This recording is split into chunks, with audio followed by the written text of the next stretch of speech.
یقیناً آج کا دن تمام دنوں کا سردار دن ہے اور آج کے دن کی بڑی فضیلت ہے. تو آج کے دن ہم انشاءاللہ ضرور 200 مرتبہ رسول پاک علیہ السلام کی ذات اقدس پر درود شریف پڑھیں گے انشاءاللہ. ایک مرتبہ مل کر بآواز بلند درود پاک پڑھ لیجیے. اللہم صلی علی سیدنا و مولانا محمد وعلی آل سیدنا و مولانا محمد وبارک وسلم. صلاۃ و سلام علیک یا سیدی یا رسول اللہ صلی اللہ تعالی علیہ وآلہ وسلم. محترم بھائیوں، شعبان المعظم کی آج 3 تاریخ ہے. چاند کی آج 3 تاریخ ہے شعبان المعظم کی. اور شعبان یہ وہ مبارک مہینہ ہے جس کے بارے میں نبی کریم علیہ السلام نے ارشاد فرمایا رجب اللہ کا مہینہ ہے، شعبان میرا مہینہ ہے اور رمضان میری امت کا مہینہ ہے. تو یہ شعبان رسول پاک علیہ السلام کا مہینہ ہے. اور اس مہینے میں کیا کرنا چاہیے؟ فرمایا اس مہینے میں رمضان شریف کی آمد کا استقبال کرنا چاہیے اور رسول پاک علیہ السلام کی ذات پر روزانہ کثرت کے ساتھ درود و سلام کرنا چاہیے اور روزے رکھنا چاہیے. روزے اور اس میں ایک شب ایسی ہے جس کو لیلۃ البراءت کہا گیا. شب برات ہم اس کو عام زبان میں کہتے ہیں. اور یہ وہ مبارک رات اس مہینے میں اللہ نے عطا فرمائی کہ اس رات کی اتنی فضیلت بیان کی گئی کہ اس رات کوئی مسلمان 2 رکعت نفل نماز پڑھ لے تو اللہ تبارک و تعالیٰ ان 2 رکعت نفل کا ثواب اس کو بنی اسرائیل کے اس عابد سے زیادہ جس نے ایک چٹان کے اندر رہ کر 400 سال عبادت کی، اس کی عبادت سے بھی زیادہ ثواب اس بندے کو ملتا ہے جو شب برات میں 2 رکعت نفل پڑھ لیتا ہے. تو یہ وہ مبارک مہینہ ہے جس کی 15ویں شب جس کو شعبان 15ویں شب جس کو شب برات کہا گیا.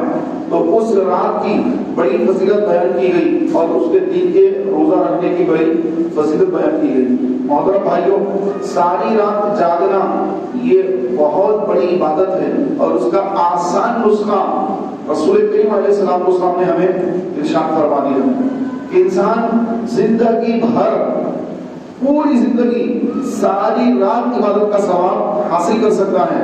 تھوڑی جستجو کر لے، عشاء کی نماز جماعت کے ساتھ پڑھ لے، فجر کی نماز جماعت کے ساتھ باجماعت پڑھ لے.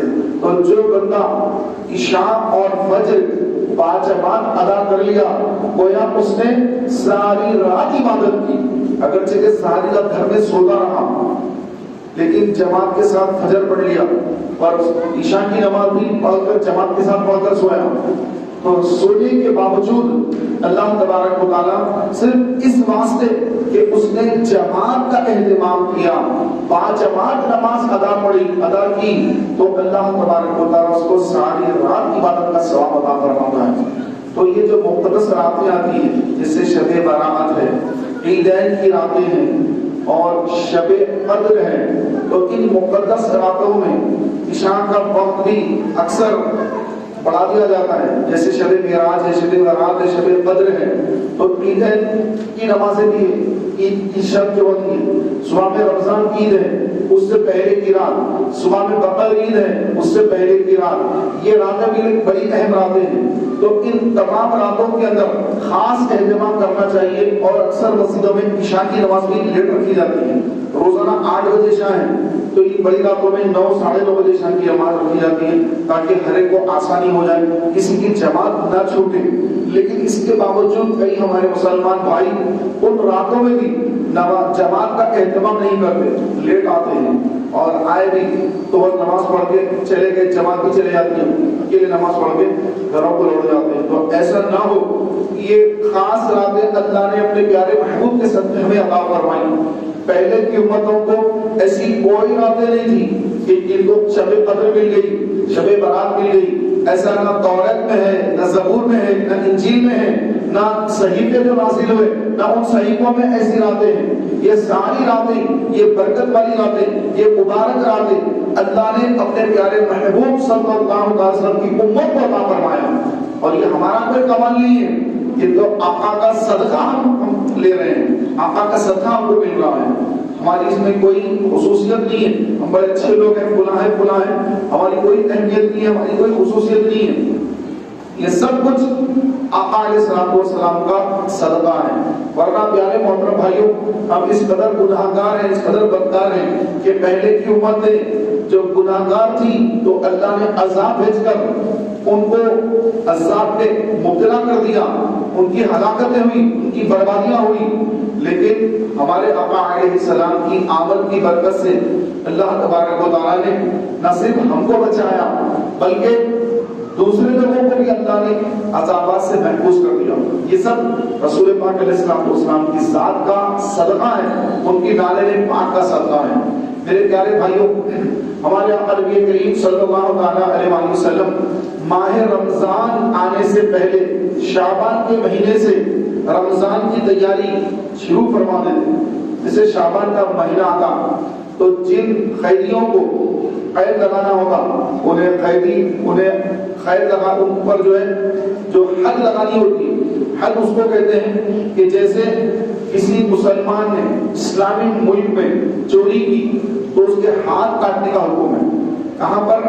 جہاں اسلامی قوانین نافذ ہیں، اسلامی مملکت ہے، مسلمان ملک ہے، اسلامی مملکت ہے، شریعت کا قانون نافذ ہے، وہاں پر تو اب تو پوری روئے زمین پر کہیں بھی ایسی اسلامی مملکت قائم نہیں ہے. مسلمانوں کی حکومتیں تو ہیں لیکن اسلامی حکومت نہیں ہے، اسلامی قوانین کہیں نافذ نہیں ہوتے. تو پیارے بھائیوں، تو آقا علیہ السلام کے اس مبارک دور میں کہ جب کوئی چوری کرتا یا کوئی اور گناہ کرتا یا کسی بھی طرح کی نافرمانی میں مبتلا ہو جاتا تو پھر اس پر شریعت کے مطابق حد لگائی جاتی. تو آقا علیہ السلام رمضان آنے سے پہلے شعبان کے مہینے میں جن پر حد لگانا ہے ان کو حد لگا دیتے اور ان کا معاملہ ختم کروا دیتے. جن کو رہا کرنا ہے ان کو رہا کر دیتے. اور صحابہ کرام علیہ رضوان یہ تیاری کرتے کہ جہاں جہاں سے ان کو قرضہ واپس آنا ہے ان سے قرضہ لے لیا کرتے. جن کو قرض واپس کرنا ہے ان کا قرض ان کو واپس دے دیتے. جو بھی معاملات ہیں سارے معاملات نپٹا دیتے. رمضان میں کوئی معاملہ چھوڑتے ہی نہیں کہ رمضان آنے والا، رمضان میں یہ کام کروں گا، کوئی معاملہ رکھتے ہی رمضان آنے سے پہلے سارے معاملہ سے نمٹ جاتے. کوئی اب مصروفیت نہیں ہے. اب کیا ہے؟ رمضان کے پورے مہینے میں اعتکاف کرنا ہے، مسجد میں آنا ہے چاند رات کو، پھر عید کا چاند دیکھ کر مسجد سے باہر نکلنا ہے. یہ پورے 30 دن کا اعتکاف کرنا یہ کئی صحابہ کرام علیہ رضوان کا طریقہ رہا. اور ہمارے آقا علیہ السلام نے بھی کبھی 30 دن کا اعتکاف فرمایا اور پھر ہر سال 10 دن کا اعتکاف فرمایا. تو پیارے بھائیوں، رمضان کا مبارک مہینہ یہ فصل کاٹنے کا مہینہ فرمایا گیا، یہ رجب یہ بیج بونے کا مہینہ، شعبان سیراب کرنے کا مہینہ، اور پھر رمضان فصل کاٹنے کا مہینہ. فصل جب کاٹتے ہیں تو انسان کے پاس جو ہے فصل آ جاتی ہے، اس کا دھان اور جو بھی گیہوں وغیرہ ہے، جو بھی فصل کٹ رہی ہے، فصل ہاتھوں ہاتھ جو ہے اس کو اناج مل رہا ہے. رمضان ایسے ہی ہے کہ رمضان میں ایک نیکی ایک روایت کے مطابق 100 نیکی کے برابر، ایک روایت کے مطابق 70 نیکی کے برابر. تو 70 کی طرح ملے تو ایک نیکی 70 نیکی کے برابر. فصل کاٹنے کا مہینہ ہے، فصل کٹ رہی ہے، آپ سبحان اللہ کہہ رہے ہیں، 70 مرتبہ سبحان اللہ کہنے کا ثواب پا رہے ہیں. ایک سجدہ کر رہے ہیں، 1500 نیکیاں ایک سجدے پر اللہ تعالیٰ عطا فرما رہا ہے. اسی طرح ہر نیکی کو قیاس کیجیے. 1 روپیہ آپ نے صدقہ کیا، 70 روپے صدقہ کرنے کا ثواب آپ کو اللہ دے رہا ہے. 1 رات عبادت جا کر عبادت کر رہے ہیں، 70 راتوں کی عبادت کا ثواب مل رہا ہے. تو یہ فصل کاٹنے کا مہینہ ہے. لیکن ہمارے یہاں ایک عجیب ماحول بن گیا کہ ماہ رمضان آتا ہے تو حریص کھانا اور وہ کھانا اور عید کی تیاری کے لیے اچھا لباس کی خریداری، ٹیلر کے پاس چلے جانا یا ریڈی میڈ لباس لینا. تو عید کی تیاری میں سارا ہمارا مہینہ گزر رہا ہے. روزانہ ظہر کے بعد گھروں میں پکوان شروع ہو جاتا ہے. گھر کی خواتین ان کو عبادت کرنے سے بالکل ختم، ان کی عبادتیں ختم کر دی گئی کہ افطار میں آج یہ ہونا، آج افطار میں یہ بھی ہونا، یہ بھی ہونا، یہ بھی ہونا، پھر سحری میں یہ ہونا. تو میرے پیارے بھائیوں، ہمارے آقا علیہ السلام نے ارشاد فرمایا سحری میں چند لقمے انسان کے لیے کافی ہے. چند لقمے کھا لے اس کی سحری ہو جائے گی. لیکن ہمارے پاس سحری میں اتنا، افطار میں اتنا کہ دن بھر جو بھوکے رہے اس کا سارا کسر رات بھر میں نکالنا ہے. اور بعض لوگوں کا ویٹ کم ہونے کے بجائے رمضان میں ویٹ اور بڑھ رہا ہے. ویٹ تو کم ہونا چاہیے، وزن تو انسان کا کم ہونا چاہیے. انسان روزے رکھ رہا ہے، اس کی چربی کر رہی ہے اور وہ کئی بیماریوں سے بچ رہا ہے. نبی کریم علیہ السلام نے فرمایا صوموا تصحوا، کہ روزہ رکھو صحت یاب ہو جاؤ گے. بڑے بڑے ڈاکٹروں کا یہ کہنا ہے کہ انسان کو ہر سال 20 سے 25 دن تک بھوکے رہنا چاہیے تاکہ اس کے اندر جو بیماریاں پیدا ہو گئی وہ بیماریاں اس بھوک کی وجہ سے وہ بیماریوں کا خاتمہ ہو جائے. کیونکہ انسان کا جو معدہ ہے وہ کسی نہ کسی چیز کو ہضم کرنا چاہتا ہے. جب اس کے پیٹ میں کھانا نہ ہو تو بھی جو پیٹ میں بیماریاں پیدا ہوئی وہ انہیں کو ہضم کر دیتا ہے اور پیٹ کی بیماریاں ختم ہو جاتی ہیں. جب پیٹ کی بیماریاں ختم ہو گئی تو انسان صحت یاب ہو جاتا ہے. تو اس لیے آقا علیہ السلام نے فرمایا کہ روزہ رکھو صحت یاب ہو جاؤ گے. ہم یہ سمجھ رہے ہیں کہ بھائی روزے میں بھوکے رہنا پڑتا، بڑی تکلیف اٹھانا پڑتا، فلاں فلاں فلاں. تو نہیں پیارے بھائیوں، اس میں صحت کا راز ہے. صحت کا راز ہے کہ جتنا روزہ رکھے گا بندہ اتنا صحت یاب ہوگا. نہ صرف جسمانی صحت یاب ہوگا، روحانیت کے طور پر بھی وہ مضبوط ہوگا. شیطان جب وار کرے گا تو شیطان کا وار اس پر اتنا آسان نہیں ہوگا. وہ اپنے آپ کو گناہوں سے محفوظ کرنے کی طاقت پیدا کر لے گا. کیونکہ روزے کی حالت میں جب اس کے سامنے کھانا ہو، پانی ہو، دھوپ ہے، شدت کی گرمی ہے اور سامنے ٹھنڈا پانی رکھا ہوا ہے، وہ کمرے میں اکیلا پڑا ہوا ہے، سو رہا ہے، جاگا، بڑی بھوک لگ رہی ہے، پیاس لگ رہی ہے، کھانا پانی سب موجود، دیکھنے والا کوئی نہیں، لیکن اس کا ایمان اتنا طاقتور ہے، روزے دار کا ایمان اتنا مضبوط ہے، وہ گھر والے تک کوئی نہیں دیکھ رہے ہیں، دوست احباب کوئی نہیں دیکھ رہا ہے، اس کو کوئی دیکھنے والا نہیں ہے، لیکن صرف اور صرف اللہ کا ڈر کہ اللہ مجھے دیکھ رہا ہے. کوئی دیکھے یا نہ دیکھے، اللہ مجھے دیکھ رہا ہے. یہ ایمان جب اس کا پختہ ہوتا ہے تو پھر وہ ایمان گناہ کرتے وقت بھی وہ ایمان اس کو گناہ سے روکنے کھڑا ہو جاتا ہے. کہ شخص تو کیسے گناہ کر سکتا ہے کہ تم وہاں پر اکیلے میں کھانا پینا موجود رکھنے کے باوجود تو روزہ تھا، اس لیے کھانے سے بھی رکا، پینے سے بھی رکا، اور اگر تو پی لیتا یا کھا کر مسجد میں آ بھی جاتا، گھر والوں کو بھی بول دیتا کہ میرا روزہ چل رہا ہے، تو کوئی تجھے روزہ توڑنے والا نہیں کہتا، روزے دار ہی سمجھتا. لیکن اللہ کو تو معلوم ہے کہ تو نے روزہ توڑ دیا، تو اس لیے تو نے روزہ نہیں توڑا، اس لیے نہیں توڑا کہ تیرا ایمان یہ کہہ رہا ہے کہ اللہ تجھے دیکھ رہا ہے. تو پھر اس کے بعد اس کا ایمان اس کو اور مضبوط کر کے پیارے بھائیوں دیگر شیطان کے حملوں سے بھی روکتا ہے. تو انسان جب روزہ رکھتا ہے، مسلمان جب روزہ رکھے تو نہ صرف اس کی صحت اچھی ہوتی ہے بلکہ اس کا ایمان اور تازہ ہوتا ہے. اور غریب کی بھوک محسوس ہوتی ہے کہ انسان جب بھوکا ہے تو بھوک کی شدت کیا ہوتی ہے. غریب جب اس کے بچے بھوکے ہیں، اس کے گھر والے بھوکے ہیں، خود بھوکا ہے، تو وہ جو غریب کی بھوک ہے وہ مالدار آدمی کبھی محسوس نہیں کر سکتا. لیکن جو روزہ رکھنے والا ہے، روزہ رکھتا ہے تو اس کو محسوس ہوتا ہے کہ بھوک کیا چیز ہوتی ہے. انسان کے پاس جب کھانے کو کچھ نہ ہو اور بھوکا ہے انسان تو اس کو کیسی تکلیف ہوتی ہے. روزے دار، مالدار روزے دار جب روزہ رکھتا ہے تو بھوک کی کیفیت معلوم ہوتی ہے. اور جب کوئی بھوکا اس کو کھانے کو کچھ مانگتا ہے تو اس کو معلوم ہوتا ہے کہ ہاں مجھے پتا ہے کہ بھوک کیا ہوگی، کہ روزے میں میں نے محسوس کیا کہ بھوک کیا چیز ہے، تو اس کو میں کیوں نہ کھانا کھلا دوں، کیوں نہ اس کو کھانے کا انتظام کر دوں، کیوں نہ اس کے گھر میں راشن ڈلا دوں کہ رمضان آ رہا ہے کہ اس کے گھر میں راشن ڈلا دوں تاکہ اس کی روزے، اس کی سحریاں، اس کی افطاریاں آسانی سے ہو جائے. تو میرے پیارے بھائیوں روزہ رکھنے کی بڑی حکمتیں، بڑے اس کے فائدے ہیں اور اللہ تبارک و تعالیٰ عز و جل کی رضا ہے، اس سے بڑی کوئی چیز نہیں کہ اللہ جس سے راضی ہو جائے، کہ اللہ کی رضا سے بڑھ کر کوئی چیز نہیں. اور جنت کے اندر اللہ تبارک و تعالیٰ کے دیدار سے بڑھ کر کوئی نعمت نہیں، کہ وہاں نعمتیں تو بہت ہیں، عالیشان محلات ہیں، کھانے پینے کی چیزیں ہیں، پہننے کی لباس ہے، سب کچھ ہے، حوریں ہیں جن سے نکاح ہو جائے گا جنتیوں کا، بہت سارے کھانے کی چیزیں ہیں، سب ہیں. لیکن ان تمام نعمتوں میں سب سے اعلیٰ نعمت اللہ تبارک و تعالیٰ کا دیدار کرنا. رب تعالیٰ کا دیدار. تو رب تعالیٰ کا دیدار پیارے بھائیوں ان لوگوں کو نصیب ہوگا جو جنت میں داخل ہوں گے. اور جتنا زیادہ ان کا تقویٰ دنیا میں رہے گا، جتنی زیادہ نیکیاں کرنے والے ہوں گے، اتنا زیادہ ان کو اللہ تبارک و تعالیٰ کا جنت میں دیدار نصیب ہوگا.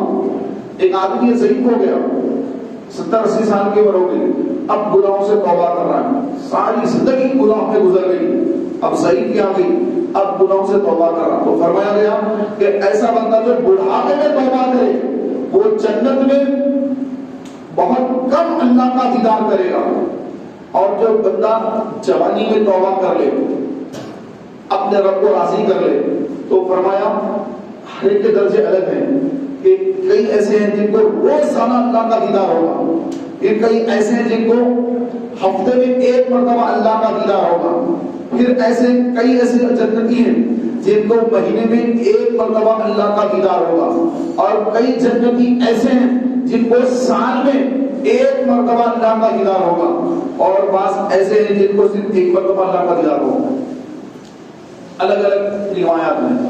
تو پیارے بھائیوں ہم چاہتے ہیں کہ جنت میں اللہ تعالیٰ کا ہمیں روزانہ دیدار ہو، روزانہ مولا کا دیدار کرنا چاہتے ہیں. تو آج اپنے اندر گناہوں سے پاک ہونے کا ذہن بنا لیں کہ میرا دامن گناہوں سے ناپاک نہ ہو جائے، میری زبان پر کبھی گالی نہ آئے کہ یہ زبان اللہ کی نعمت ہے اور اس زبان کا غلط استعمال نہیں کروں گا، رب تعالیٰ کی رضا کے مطابق صحیح استعمال کروں گا.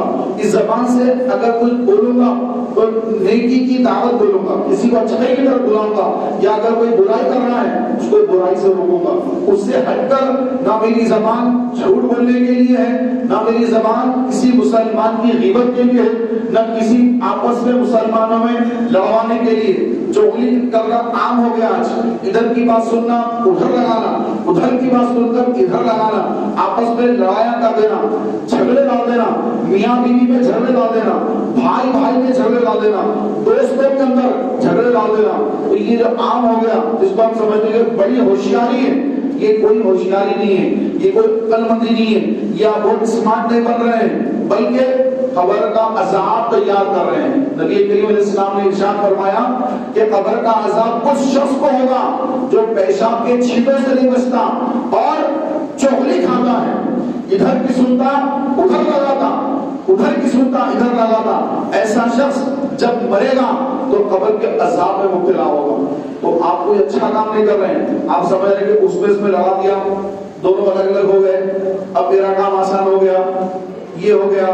ڈیوائڈ اینڈ رول کر رہا ہوں میں، انگریزوں کی پالیسی ڈیوائڈ اینڈ رول کرو، آپس میں جھگڑا لگا لو، اپنا سکہ چلاؤ. یہ وہ اپنے آپ کو بہت ہوشیار بہت عقل مند سمجھ کر ہم آپس میں جھگڑے ڈال رہے ہیں لوگوں کے اندر. لیکن جب مریں گے تو یہ جو جھگڑے ڈالنے کا جو عذاب ہے اس وقت اس کو خود کو سہنا ہوگا، اور کسی کو نقصان پہنچانے سے اس وقت تک جب تک رب تعالیٰ نہ چاہے کوئی کسی کا کوئی نقصان نہیں پہنچا سکتا. جب تک رب نہ چاہے آپ سمجھ رہے ہیں میں اس کو نقصان کر دوں گا، میں یہ کر دوں گا، میں وہ کر دوں گا. تو میرے بھائی اللہ تبارک و تعالیٰ عز و جل کے حکم کے بغیر کوئی کسی کو تکلیف نہیں پہنچا سکتا، اس کو تکلیف نہیں پہنچ سکتی. وقتی طور پر کچھ تکلیف پہنچی بھی، لیکن پھر اللہ تبارک و تعالیٰ عز و جل اگر چاہے تو اس سے زیادہ اس کو نعمتیں اور راحتیں عطا فرما دے، اور پھر یہ شخص کو اللہ گناہ اس کو عذاب میں مبتلا کر دے، کوئی بیماری میں مبتلا کر دے. کیا عجب. تو اس لیے فرمایا گیا کہ مومن کی شان یہ ہے کہ جو اپنے لیے پسند کرتا ہے اپنے بھائی کے لیے وہی پسند کرے. تو خود تو چاہتا ہے کہ میری ہر ایک سے اچھی بنی رہے، لیکن دوسروں کے اندر دشمنیاں ڈال دیتا ہے. یہ مومن کی شان نہیں کہ اپنے آپ کو تو اچھا جو ہے اپنے آپ کو اچھا چاہ رہا کہ مجھے یہ بھی چاہیے وہ بھی چاہیے، اور اس کے لیے اس کو وہ بھی نہ ملے اس کو یہ بھی نہ ملے.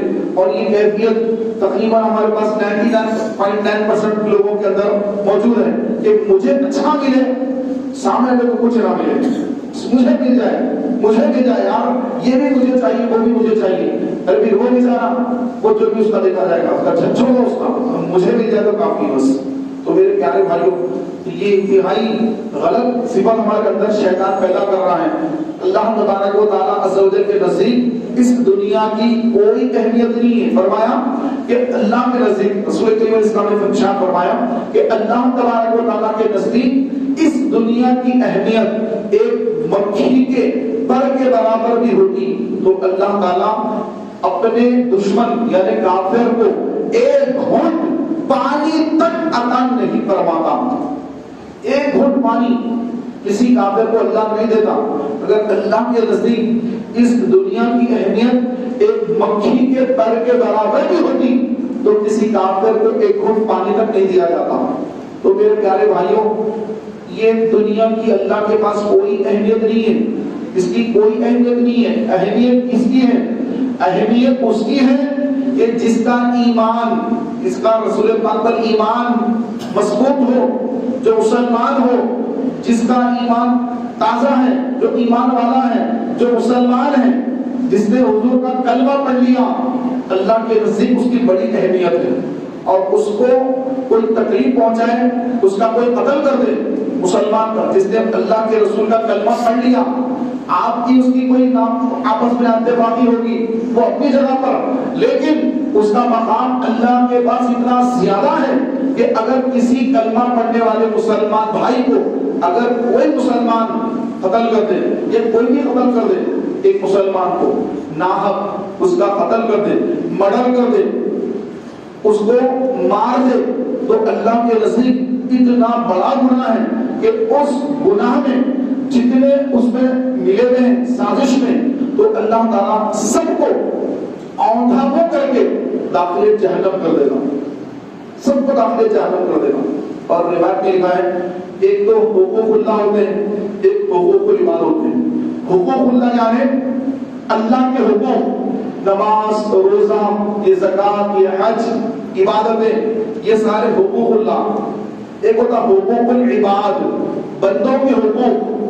بندوں کے حقوق یعنی ماں کا حق، باپ کا حق، بیوی کا حق، بھائی بہن کا حق، اولاد کا حق، پڑوسی کا حق، دوستوں کا حق، مسلمانوں کا حق، یہ سارے حقوق العباد۔ تو قیامت کے دن سب سے پہلے حقوق اللہ میں نماز کا حساب ہوگا، حقوق اللہ میں، اللہ کے حقوق میں، اور حقوق العباد بندوں کے حقوق میں سب سے پہلا سوال ایک مسلمان کے ناحق قتل ہونے کے بارے میں سوال کیا جائے گا۔ ایک مسلمان کو کوئی ناحق قتل کر دیتا ہے، مرڈر کر دیتا ہے، چھوٹی چھوٹی بات پہ لڑائی جھگڑا کر کے اس کا خون کر دیتا ہے، تو اس کا حساب حقوق العباد میں میدان محشر میں سب سے پہلے اس کا حساب ہوگا۔ اور جو جو اس کے اندر ملوث ہوں گے اللہ تبارک و تعالیٰ سب کو جہنم داخل جہنم کر دے گا مدتوں، یعنی کوئی اس کی گنتی نہیں رکھی گئی کتنے سال جہنم میں جلے گا، بلکہ فرمایا مدتوں جہنم میں جلے گا۔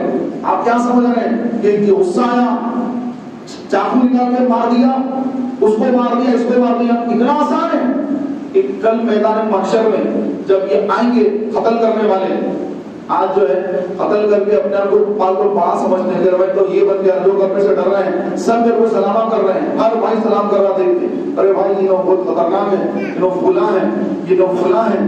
تو یہ جو بھی ہیں جب ملک الموت علیہ السلام ان کے سامنے آئیں گے تو یہ بالکل بھیگی بلی بن جائیں گے، یہ کتنے ہی بڑے ہوں۔ تو پہلے کا دور تھا لوگ جو ایکسرسائز کرتے، ورزش کر کے پہلوان بنتے تھے، آج کل چھوٹا سا چھڑا لیا کسی کو مار دیا پہلوان بن گئے، یہ پہلوان وہ پہلوان، پھر ان کی روڈی شیٹیں کھل جاتی ہے۔ ایک مسلمان سب سے زیادہ مسلمان انہی کاموں میں مبتلا ہیں، جبکہ مسلمان تو وہ تھے جن کو دیکھ کر دوسرے لوگ اسلام قبول کرتے تھے، اور آج ہماری حالت یہ ہے ہمیں دیکھ کر لوگ کہتے ہیں کہ یہاں مسلمان ایسے رہتے ہیں، ہاں ایسا وہاں ان کے معاملہ ایسے رہتے ہیں۔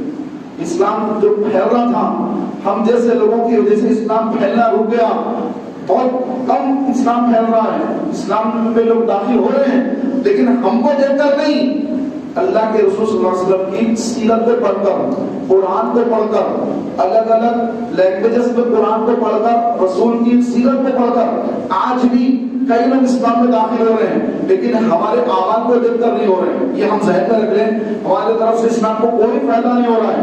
ہم اسلام کا فائدہ لے رہے ہیں لیکن ہماری ذات سے اسلام کو کوئی فائدہ نہیں. ہم کسی کافر کے ساتھ کاروبار کرتے ہیں, اس کو دھوکہ دیتے ہیں, نام کس کا بدنام ہو رہا ہے, آپ کی تو کوئی اہمیت نہیں ہے, وہ آپ کے مذہب کو دیکھ رہا ہے. یہ مسلمان ایسے رہتے ہیں یار, فلاں سے عبداللہ سے کاروبار کیا, عبد الرحمان سے کاروبار کیا, عبد الکریم سے کاروبار کیا, سب نے دھوکہ دیا. آپ وہ اللہ پالیا وغیرہ ان سے کاروبار کرا, وہ لوگ تو بڑے بالکل صحیح سے کاروبار میں تھے. یہ مسلمان ایسے رہتے ہیں, سب ایسے رہتے ہیں لوگ.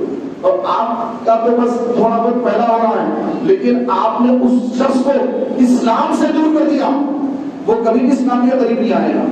صحابہ کرام علیہ رضوان جب مکے سے عرب سے تجارت کے لیے مالابار آئے, کیرلا مالابار, تو ایسی صاف شفاف تجارت کی کہ ان کی تجارت کو دیکھ کر وہاں کے لوگ متاثر ہو گئے کہ اتنا کاروبار تو یہ لوگ صحیح بول رہے ہیں کہ جو غلط مال ہے, خراب مال ہے, وہ خراب مال الگ کر دیے, اس کی قیمت بہت کم رکھ دی. اچھا مال ہے اس کی قیمت برابر واجب ہے, ہر ایک کی قیمت برابر ہے. خراب مال الگ, اچھا مال الگ, سب ڈیوائڈ کر کے ہر ایک کی قیمت الگ. اور جو بات کرو بالکل سچ, جو پیسہ دینا لینا ہے ہر معاملہ ایک دم بالکل 100% صحیح. تو اس کو دیکھ کر, وہ تجارت کو دیکھ کر مالابار کے لوگ, کیرلا کے لوگ اس دور میں, صحابہ کے دور میں, سرکار غریب نواز آپ کو آج سے 10 سال پہلے آپ کا نشان ہو گیا. آپ نے اسلام پھیلایا, تبلیغ دین کیا, 90 لاکھ لوگوں نے آپ کے ہاتھ میں اسلام قبول کیا. لیکن صحابہ کرام مالابار آ گئے تھے اس زمانے میں 1450 سال پہلے, اور مالابار میں صحابہ کرام علیہ رضوان کی تجارت سے متاثر ہو کر وہاں کے لوگوں نے بت پرستی سے توبہ کی اور صحابہ کے ہاتھ پر اسلام قبول کر لیا. آپ کیا سمجھ رہے ہیں کہ تجارت جیسی چاہے کر لو, جس کا چاہے دھوکہ دے دو, کچھ بھی نہیں ہوتا؟ نہیں, آپ اگر غلط کر رہے ہیں تو اسلام کو نقصان پہنچ رہا ہے. جیسے صحابہ نے سچی تجارت کی, اسلام کو فائدہ پہنچا, لوگ اسلام میں داخل ہوئے, لوگ اسلام قبول کریں. اسی طرح آپ کسی کو دھوکہ دیے, جھوٹ بولے, بات زبان دے کر مکر گئے, تو پھر آپ کا وہ آخرت کا نقصان الگ ہے. آخرت کا نقصان آپ کا ہے وہ بعد میں ہے, یا دنیا میں بھی کاروبار کی برکت ختم, اور سب سے بڑا یہ کہ وہ بندہ اسلام سے دور ہو رہا ہے. تو میرے پیارے بھائیوں, ماہ رمضان کی آمد ہے. ماہ رمضان کی خوب تیاری کر لیں کہ انشاءاللہ تبارک و تعالیٰ کہ پورے 30 دن کے روزے رکھنے کا ذہن بنا لیں, روزانہ تراویح پڑھنے کا ذہن بنا لیں. اللہ تبارک و تعالیٰ مجھے, آپ کو, ہم سب کو خوب نیکیاں کرنے کی توفیق عطا فرمائے. آمین بجاہ النبی صلی اللہ